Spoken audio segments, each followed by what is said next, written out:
ಮಗ ನನ್ನ ಹತ್ರ 14 Pro Max ಐತೆ, ಇವನ ಹತ್ರ ಇದೈತೋ. ನನ್ನ ಹತ್ರ 16 Pro Max ಆಯ್ತಾ, ಇವನ್ ಹತ್ರ ಇದೆ ತೋರ್ಸು.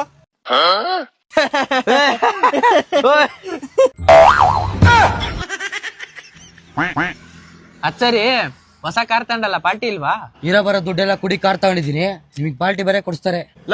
ಮೊದ್ಲೇ ಹೇಳ್ಬೇಕಲ್ವೇನಾ, ಇದೇ ದುಡ್ಡು ಇನ್ನ ದೊಡ್ಡ ಕಾರ್ ಕೊಡಿಸ್ತಾ ಇದ್ನಲ್ಲ, ನಮ್ ಫ್ರೆಂಡ್ ಶೋರೂಮ್ ಐತಾ.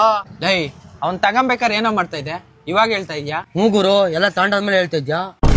ಮಗ ಹೊಸ ಫೋನ್ ತಾಂಡೆ ಕಣ್ರ. ನಂಗೆ ಹೇಳದಲ್ವೇನಾ, ಫಾರಿನ್ ನಿಂದ ಕಡಿಮೆ ರೇಟಿಗೆ ತರ್ಸ್ಕೊಡ್ತಾ ಇದೆ. ನಾನ್ ತಗೊಂಬೇಕಾದ್ರೆ ಈ ಮಾತು ಹೇಳಲ್ವ ನೀನು? ಅವಾಗ ಬಿಸಿ ಇದೆ ಬಿಡ್ಸಿನ. ಮಗ ಯಾಕೋ ಬೋರ್ ಆಗ್ಬಿಟ್ಟೈತ್ ಕಣ, ಎಲ್ಲಾದ್ರೂ ಟ್ರಿಪ್ ಹೋಗ್ಬಿಡೋಣ ಈ ವೀಕೆಂಡ್. ನಾನ್ ಬರಲ್ಲಪ್ಪ, ನಮ್ಮ ಮನೇಲಿ ಎಲ್ಲ ಆಚೆ ಹೋದ್ರೆ ಏನಾರು ಹೆಚ್ಚು ಕಮ್ಮಿ ಆಗುತ್ತೆ ಅಂತ ಆಚೆ ಕಳ್ಸಕ್ಕೆ ಭಯ ಬೀಳ್ತಾರೆ. ನಾನ್ ಬರಲ್ಲ, ಹೋಗ್ರಿ. ಹಂಗಂತ ಯೋಚನೆ ಮಾಡ್ಕೊಂಡ್ ಕುತ್ಕೊಂಡ್ರೆ ಲೈಫ್ ಎಂಜಾಯ್ ಮಾಡೋದ್ ಬೇಡವಾ? ನಾವ್ ಮನೇಲಿ ಇದ್ರು ಏನ್ ಬೇಕಾದ್ರೂ ಆಗ್ಬೋದಪ್ಪ.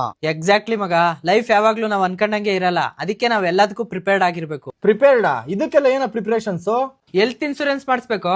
ಹೆಲ್ತ್ ಇನ್ಸೂರೆನ್ಸಾ? ಹೂನು, ನಿನ್ ಮೆಡಿಕಲ್ಸ್ ಬಿಲ್ಸ್ ನ ಪೇ ಮಾಡ್ತಾರೆ ಈ ತರ ಏನಾದ್ರೂ ಎಮರ್ಜೆನ್ಸಿ ಆದಾಗ. ಬಟ್ ಇದೆಲ್ಲ ಕಾಸ್ಟ್ಲಿ ಇರಲ್ವಾ ಮಗ? ಹೆಲ್ತ್ ಅಂತ ಬಂದಾಗ ಚೀಪು ಬೆಸ್ಟ್ ಅಂತ ನೋಡ್ಬಾರ್ದು. ಆದ್ರೂ ಇವಾಗ 400 ರೂಪಾಯಿ ಅಷ್ಟೇ ಕಣೋ ತಿಂಗ್ಳಿಗೆ. ಲಕ್ಷದಿಂದ ಕೋಟಿವರೆಗೂ ಕವರೇಜ್ ಕೊಡ್ತಾರೆ, ಪ್ಲಸ್ 18% GST ರಿಮೂವ್ ಮಾಡವ್ರೆ. ಮೊದ್ಲು 10 ಲಕ್ಷ ಕವರ್ ಕೊಡ್ತಿದ್ದವ್ರು ಈಗ ಅದೇ ಪ್ರೀಮಿಯಂಗೆ 20 ಲಕ್ಷ ಕವರೇಜ್ ಕೊಡ್ತಾ ಇದಾರೆ. ಹೌದಾ? ಬಟ್ ಕೆಲವೊಂದ್ಸರಿ ಕ್ಲೈಮ್ಸ್ ಎಲ್ಲ ಆಗಲ್ಲ ಅಂತಾರೆ. ಅದೆಲ್ಲ ಸುಳ್ಳು ಕಣ, ನಿನ್ಗೆ ಅಂತಾನೆ ಡೆಡಿಕೇಟೆಡ್ ರಿಲೇಶನ್ಶಿಪ್ ಮ್ಯಾನೇಜರ್ ನ ಕೊಡ್ತಾರೆ. ಇದೆಲ್ಲ ಪೇಪರ್ ವರ್ಕ್ ಮತ್ತೆ ಕ್ಲೈಮ್ಸ್ ಅಲ್ಲಿ ಹೆಲ್ಪ್ ಮಾಡೋದಕ್ಕೆ. ಅಂಡ್ ಇವಾಗ ಬರ್ತಿರೋ ಹೆಲ್ತ್ ಇನ್ಸೂರೆನ್ಸ್ ಅವರು ಡಯಾಬಿಟಿಸ್, BP, ಆಸ್ಮಾ, ಥೈರಾಯ್ಡ್ ಎಲ್ಲ ಕವರ್ ಮಾಡ್ತಾ ಇದಾರೆ.